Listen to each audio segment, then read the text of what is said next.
estamos mais uma vez no ar com o programa Direito à Palavra, programa que é desenvolvido pelo curso de Fonoaudiologia e pelo curso de pós-graduação em Fonoaudiologia da PUC São Paulo. O programa vai ao ar toda semana e nós trazemos convidados especialistas na área da fonoaudiologia para conversarmos sobre temas voltados à comunicação. A nossa convidada de hoje é a professora Zuleika Camargo. Olá, Zuleika. Olá, Lila. Muito prazer em tê-la aqui com a gente hoje. Gostaria de agradecer essa oportunidade, esse convite, para conversarmos um pouquinho mais sobre fonoaudiologia. Então, a professora Zuleika é fonoaudióloga, formada pela Unifesp, com mestrado e doutorado na PUC São Paulo. É professora da PUC e trabalha na área da voz e da fala. E também atua na área da fono-oncologia. Zuleika, eu queria te fazer uma primeira pergunta, que eu gostaria que você falasse sobre as possibilidades de reabilitação e de atuação da fonoaudióloga ou do fonoaudiólogo na área da voz e na área da fala. Certo, Lila. Bom, a área da fala é uma área muito ampla dentro da fonoaudiologia. Acho que nós podemos começar essa conversa dividindo em dois grandes grupos. Nós temos a possibilidade de trabalho com os distúrbios, as alterações de fala, que são muito frequentes e muitas vezes as pessoas se habituam com elas. E a gente também tem uma área de atuação muito grande com pessoas que, apesar de não terem alterações de fala, elas usam muito a fala, usam inclusive como instrumento na sua profissão, no seu dia a dia e precisam de um apoio ou de uma melhora, um trabalho de aprimoramento, apesar de não existir uma alteração. Então, acho que a gente poderia explorar esses dois grandes grupos. Então, no primeiro grupo, a área dos distúrbios da fala, né? Você trabalha nessa área com crianças, adultos, idosos e quais são os problemas que aparecem? Bom, nós temos, acho que nós podemos até dividir, como você dividiu, em função das próprias idades. O nosso trabalho ele tem se voltado muito para um refinamento tanto na avaliação, para entender melhor a natureza, né, qual é a característica principal do distúrbio e também na busca por várias formas de reabilitação, sempre trabalhando em associação com a família, com a escola, principalmente com crianças. Bom, nós podemos então, começando pelas várias fases da vida, nós temos já no desenvolvimento da fala, nós podemos perceber algumas alterações ou para os familiares, muitas vezes a gente percebe uma criança que se desenvolve de uma maneira diferente da outra, num ritmo diferente do outro. Então, nós temos observado que os campeões de problemas em termos de desenvolvimento de fala são os sons de R, principalmente aquele R mais suave, então R de barata, de pera, de coroa, laranja. E mesmo um pouco mais complicado, porque é um movimento muito refinado, quando nós temos um encontro de duas consoantes. Então, por exemplo, o prato, o cravo, a trova, esses são sons que até para alguns adultos a gente conhece alguns poemas que são trava-línguas, né, e que são até divertidos, mas que eles trazem um nível de dificuldade um pouco maior durante o desenvolvimento. Então, para essas crianças, em que faixa etária você acredita que essas crianças já estão produzindo esses fonemas e esses grupos consonantais? Então, eles são praticamente, nós podemos dizer, os últimos lá da aquisição, né? Então, algumas pesquisas dentro da área de fonoaudiologia, alguns levantamentos apontam que por volta de 6, 7 anos esses sons já estão consolidados. O que a gente tem percebido no dia a dia é que as crianças por volta de 5, 6 anos já têm praticamente todos os sons estabelecidos. Então, vale para o familiar prestar atenção também nas crianças à volta, né, nos irmãos, nos primos, se o padrão de produção é parecido, se a criança esboça algum tipo de dificuldade. Né? Um outro grupo que também é muito importante de se observar são grupos desses sons que são conhecidos como sibilantes, que têm os ruídos, como o S e o Z. Então, muitas vezes a gente tem distorções como sapo, sapato ou chapo, chapato, que são também alterações que nós vamos ter que observar cuidadosamente. O que nós temos ali de causa desses distúrbios. Que alguns pais dizem que tem a língua presa. Isso. E outros dizem que estão com ceceio. Isso. E nesses casos, a criança que produz esses sons com alteração, né? No caso do sapo, né? Qual é a faixa etária? O que a gente pode orientar esses pais? Até quando esperam ou não esperam? Né? Bom, no caso da projeção, quando a gente brinca com o ceceio anterior, as pessoas falam que a língua é presa, mas na verdade ela está fazendo um movimento um pouco mais amplo. A gente tem que observar também a questão dentária, porque se a criança não tem dentes, né, se ela está numa fase em que ela não tem os dentes anteriores, certamente a língua vai se projetar. Fora essa questão, vale a pena observar, porque não é esperado que esses sons se distorçam. Certo. Então, esse muitas vezes já requer que se procure até mais precocemente. Né? Não é esperado que a gente produza os sons com alteração. A não ser, claro, não tem os dentes, né? Está numa situação de desenvolvimento. Uma criança de 4 anos que produz um som distorcido, em vez de fazer em vez de falar chapéu, fala sapéu. Né? Então, essa criança que tem 4 anos, isso já é indicativo de que ela precisa de uma avaliação, pelo menos uma avaliação fonoaudiológica. Provavelmente, uma avaliação fonoaudiológica. A gente não pode esquecer que também, em termos de fala, a audição é uma via de entrada muito importante. Então, o próprio fonoaudiólogo vai provavelmente já avaliar a demanda por uma avaliação também de audição. Né? Porque eu acho que o mais importante, Lila, a gente também chamar a atenção que para a gente poder produzir bem a fala, a gente precisa escutar bem. Né? Então, o circuito que alimenta, né, que a gente vai ter um falante, vamos dizer, um falante que tem uma boa habilidade de comunicação, que ele possa se expressar bem no seu dia a dia, porque é isso que a fala nos permite, né, informar, comunicar. A gente precisa ter esse circuito muito bem estabelecido. Então, desde da mais tenra, da idade mais precoce, a gente precisa realmente escutar bem para poder ter essa vivência de produzir e perceber os sons, que a gente percebe nitidamente nas crianças, até a fase de imitação, o bebê, né? Que é um verdadeiro fascínio observar como a criança vai evoluindo no contato com os sons, né? Então, também a questão auditiva vai ser muito importante. E eu acho que dentro desses sons, a gente também tem um terceiro grupo que se mistura um pouquinho com esse dos sibilantes, do S e do Z, que são sons onde algumas vezes uma parte do som não é produzida, que a gente chama de distúrbios de sonoridade. Então, por exemplo, uma criança que em lugar de produzir o Z, né? Então, como meu nome Zuleika, vai produzir o S. Então, isso ficaria Suleika. Então, a casa vira caça. Né? A gente também tem essas alterações que depois, no futuro, também vão poder interferir no processo de aquisição da escrita. Certo. Porque esses refinamentos, se eles não estiverem bem marcados, quando chegar a fase da alfabetização, a criança vai poder transferir esses aspectos para a escrita. Agora, vamos sair das crianças, vamos entrar mais na área dos adultos, dos jovens, dos adultos. Assim, quais são os distúrbios de fala mais comuns ou o que você observa nessa faixa etária? Bom, nessas faixas, na faixa etária, vamos pegar do jovem adulto, a gente tem, às vezes, alguns problemas que foram resquícios da infância, que não foram bem tratados, né? Muito comum a gente receber adultos, e a gente recebe mais os adultos na fase em que eles vão entrar no mercado de trabalho. Porque aí a habilidade de fala, ela passa a ser mais requisitada. Certo. Então, por exemplo, alguém que está trabalhando na área de administração e que se candidata para um cargo de liderança, ele não vai poder ter um distúrbio de fala. E a gente tem recebido muito, principalmente adultos, ainda com alteração do som de R, que a gente comentou lá atrás, né? Quer dizer, que perdurou, né? Que perdurou. Então, muitas vezes a gente ouve desses adultos que eles foram, na família, o irmão que demorou mais para falar, que nunca se expressou bem, que sempre teve um distúrbiozinho de fala, mas que ele conseguiu evoluir e chegou aqui com uma alteração, por exemplo, na produção do R ou do S, o mais comum que a gente percebe. Então, essas alterações que a gente pode dizer do dia a dia, do desenvolvimento, da própria configuração física do falante. E mesmo se, no caso de adultos, né, de jovens que vão fazer uma entrevista para um novo emprego, há a possibilidade do trabalho com eles e há a possibilidade da produção correta. Quer dizer, eles conseguem produzir corretamente. Muitas vezes sim. Quando a gente tem um distúrbio, às vezes a gente tem que identificar a natureza. Esse som do R, por exemplo, ele está muito relacionado com uma boa habilidade e mobilidade de língua.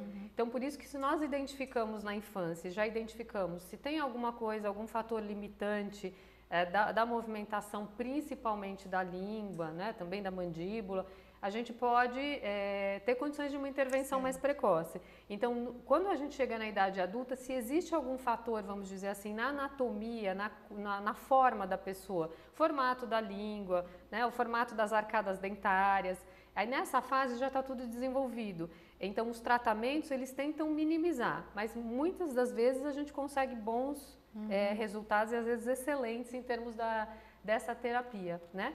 E a gente não está livre de ter um jovem adulto que também sofre um problema que ele não tinha na fase da infância e que ele acabou adquirindo, né? Por um acidente, por uma questão neurológica, por uma cirurgia pela qual ele passou, e daí a gente tem um outro grupo de falantes, que é o falante que vem com uma alteração adquirida na fase adulta, né? E que também vai merecer atenção. Então, depois de um tratamento, dependendo da intervenção, a gente também, ou de um acidente, a gente precisa prestar atenção se a fala foi ou não afetada, também é um ponto importante. Então, agora vamos para aquele outro grupo, né? O grupo, você está falando muito da questão da voz, da fala. E vamos voltar um pouquinho para a questão da voz. Sim. Né? E do trabalho com a voz e com a fala também de adultos, né?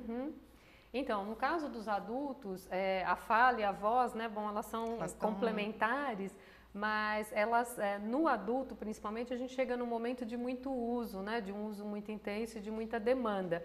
Então, em termos de voz, a gente pode tanto ter alterações que ocorrem por um uso excessivo. Então, por exemplo, um professor que dá muitas horas de aula, um feirante que tem que falar no ambiente aberto, o camelô que trabalha ao ar livre, ele não tem um retorno da voz, ele tem que gritar para vender o seu produto e às vezes competir com o concorrente. Um candidato.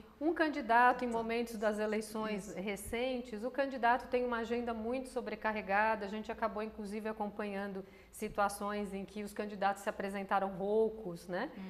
Isso também é importante. As pessoas que desempenham papéis de liderança, líderes religiosos, como pastores, padres, né? Pessoas, vendedores que também usam muito a voz, radialistas, locutores. Que a voz é utilizada como ferramenta profissional. Como ferramenta profissional. E também nós temos vivido momentos aí em que o nosso clima tem estado mais seco, o ar tem estado mais seco, então as pessoas em geral têm ficado mais suscetíveis a alterações, porque ela já tem uma alteração aqui no aparelho que produz a voz, a gente fica com o aparelho um pouco mais sensível se a gente usar por um tempo um pouco mais prolongado, né?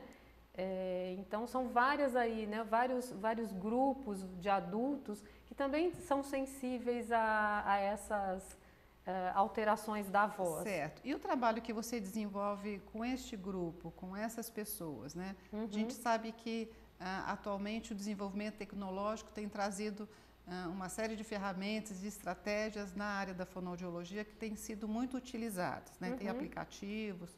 E como que você utiliza? Você utiliza esses aplicativos, você utiliza essas novas técnicas que o desenvolvimento trouxe para a área e que tem facilitado, né, o trabalho com essas pessoas? Temos sim, Lila. Tem sido interessante observar porque a própria evolução, né, das ferramentas, dessas tecnologias que a gente tem disponíveis hoje em dia, a velocidade podemos dizer, alarmante, né? Então, quando eu saí da faculdade, a gente não tinha esses recursos tão acessíveis como nós temos hoje. Então, hoje nós temos desde programas ou softwares, né, que são livres, então a gente só faz o download, mas é gratuito, não tem que pagar licença, todo mundo pode ter no computador em casa. E nós temos também os aplicativos aí para quem usa tablet, para quem usa o celular. Nós temos vários recursos que são usados na terapia, então eu uso junto com o paciente tanto na avaliação quanto no momento da terapia. O que esses recursos trazem de interessante, se nós voltarmos um pouquinho para um aspecto da nossa conversa, que foi trabalhar com fala e com voz, também envolve a gente trabalhar sempre esse circuito, ouvir a voz, perceber a voz, produzir a voz, ou ouvir a fala, perceber a fala e produzir. Esses instrumentos criam um atrativo para o paciente. Então, para os mais jovens, eles já crescem no meio da tecnologia. Acho que todo mundo em casa percebe que as crianças e os adolescentes manejam os nossos celulares, tablets e computadores com muito mais agilidade do que nós próprios. Até os bebês de um ano. Até os bebês de um ano e meio. Então, a gente tem aproveitado esse recurso como uma ferramenta interativa. Então, a pessoa pode ver o registro da sua voz, da sua fala, ver o do fonoaudiólogo e comparar. E tem sido interessante porque muitas vezes o uso desses recursos inclui a família na terapia, porque os próprios familiares se interessam pela atividade daquela semana, pelo uso que aquele familiar especificamente que faz terapia ou que faz acompanhamento fonoaudiológico, ele tem feito. Então a gente vê até o interesse, tem observado o interesse dos familiares em participar mais ativamente da terapia. Então nós temos possibilidades de registrar como uma agenda mais dinâmica o que a pessoa tem que fazer. Você consegue acompanhar Conseguimos. o treino que a pessoa fez durante a semana. Podemos. Por tempos, dias, você consegue acompanhar. E nós temos também aplicativos que são demonstrativos. Então, por exemplo, numa área complementar à área da fala, que é a área da deglutição, a gente tem manobras que a gente precisa que o paciente execute muito cuidadosamente. Então, nós temos vídeos explicativos, com o tempo, com o que é certo, o que é errado, né? E alguns têm inclusive formato de game. Então eles têm uma aparência para nós como um game. Então nesse game eu controlo a frequência da minha voz. Certo. Então se a frequência da minha voz oscilar, o passarinho vai fazer uma linha de voo que acompanha esta evolução da minha fala. Então eu consigo, por exemplo, trabalhar a melodia da fala, trabalhar um recurso de fazer uma exclamação, uma pergunta, né, uma surpresa, expressar uma surpresa, uma pergunta, uma resposta negativa, com o uso desses recursos. Então eu acho que são ferramentas que estão no mundo atual, a gente não pode, né, virar as costas para elas e que tem uma aplicação, né? O importante é o fonoaudiólogo saber trabalhar, né, e poder dividir isso com o seu paciente. Então tem sido uma experiência bem interessante. Eu queria mudar um pouquinho agora o tema da nossa conversa. Eu sei que você tem experiência na área da fono-oncologia, né? Eu queria que você contasse para a gente qual que é o trabalho do fonoaudiólogo nessa área e que benefícios que traz para o sujeito que teve um câncer, que está com câncer, e qual a necessidade que ele tem de fazer mesmo um atendimento fonoaudiológico. Eu queria que você focasse agora nessa questão. Que bom que você tocou nessa questão. Também acho uma questão fundamental, né, para o momento atual, porque a gente vive um momento em que a gente sempre ouve falar de novos tratamentos para o câncer, também ouve falar que mais casos são diagnosticados a cada ano, porque a gente também tenta melhorar as ferramentas para detectar o câncer e cada vez mais precocemente. Então acho que isso é importante também como estratégia de divulgação. E o fonoaudiólogo atuando na área de fono-oncologia, ele pode atuar com diferentes tipos de câncer. Mas a área em que o fonoaudiólogo mais atua são dos tumores que afetam a cabeça e o pescoço. E esses tumores, já na sua origem, quando eles se manifestam, eles já apresentam muitos sintomas na área de fala, de voz. Eu acabei de citar agora há pouco a deglutição, o ato de engolir, então a área da alimentação e a área da respiração. E o fonoaudiólogo, por sua formação, ele tem condições de atuar na reabilitação dos distúrbios. Aqui só vale a pena chamar a atenção que a gente tem sintomas que aparecem no câncer, como alterações de fala, de voz e dificuldades para se alimentar ou para respirar, que a pessoa deve precocemente procurar atendimento quando tem um desses sintomas. Quando diagnosticado o câncer, daí ele pode passar por várias e diferentes formas de tratamento, que vão incluir a cirurgia, a radioterapia e a quimioterapia, essencialmente. Existem algumas outras, mas essas são as 3 essenciais. Esses tratamentos, eles vão promover alterações também na fala, na voz, na alimentação e na respiração. E o suporte do fonoaudiólogo dentro de uma equipe que é mais ampla, então a gente trabalha com médicos, com fisioterapeutas, com nutricionistas. A gente tem um grupo muito grande de pessoas dentro de uma equipe de reabilitação e cirurgia de cabeça e pescoço, com psicólogos. Então, nós temos vários níveis de atuação. E o fonoaudiólogo é considerado um elemento chave dentro da equipe, porque o fonoaudiólogo trabalha diretamente com as funções que foram mais alteradas pelo tratamento do câncer. E o que a gente percebe muitas vezes é que já atuando antes dos tratamentos, atuando antes da radioterapia, antes da cirurgia e depois dos procedimentos, a gente consegue minimizar muito das sequelas e trazer para o paciente uma condição, qualidade de vida muito superior ao que ele teria se ele não fizesse a reabilitação. Nós estamos falando praticamente de câncer de boca e câncer de laringe. Pode ser. Dentro dessa área, acho que a grande, né, e aqui no Brasil principalmente, a gente tem uma incidência muito alta. A primeira vem, né, no câncer de boca, depois o de laringe, a gente tem a glândula tireoide aqui, que também é um outro órgão muito afetado, né, pelo câncer nessa região. E basicamente, então, a gente vai falar de alterações na boca, na garganta, no pescoço, e que são muito visíveis também. Então, vários aspectos da reabilitação vão tentar trazer uma certa harmonia para o funcionamento dos músculos aqui, e essa harmonia ela vai ficar muito aparente, muito visível numa condição melhor de fala, numa condição melhor de alimentação e numa condição melhor de respiração. Então, é um trabalho altamente integrado e muitas equipes de cirurgia de cabeça e pescoço admitem hoje que elas tiveram dois grandes momentos, antes e depois da inserção do fonoaudiólogo na equipe de reabilitação. É um trabalho muito gratificante porque as mudanças são muito rápidas. Então, a gente vê uma evolução, a gente acompanha uma evolução que ocorre em poucas semanas e em que a gente percebe realmente que as condições de vida do paciente elas se modificam de forma muito importante. E daí a atuação do fonoaudiólogo é antes, muitas vezes antes da quimioterapia, antes da radioterapia e após o tratamento também, que é feito também. E a gente tem visto que quando a gente tem condições de conhecer o paciente antes, a gente já pode promover orientações para que ele se prepare para a segunda etapa, que é depois da radioterapia, depois da quimio, depois da cirurgia. Algumas vezes o paciente passa por esse tratamento de forma combinada. Então, a gente tem condições de acompanhá-lo de uma forma muito mais efetiva. A gente percebe que até o tempo de reabilitação após os tratamentos, ele é menor quando a gente conseguiu conhecer e acompanhar o paciente antes. E nos casos da fono-oncologia, nós estamos falando tanto de crianças quanto de adultos e idosos.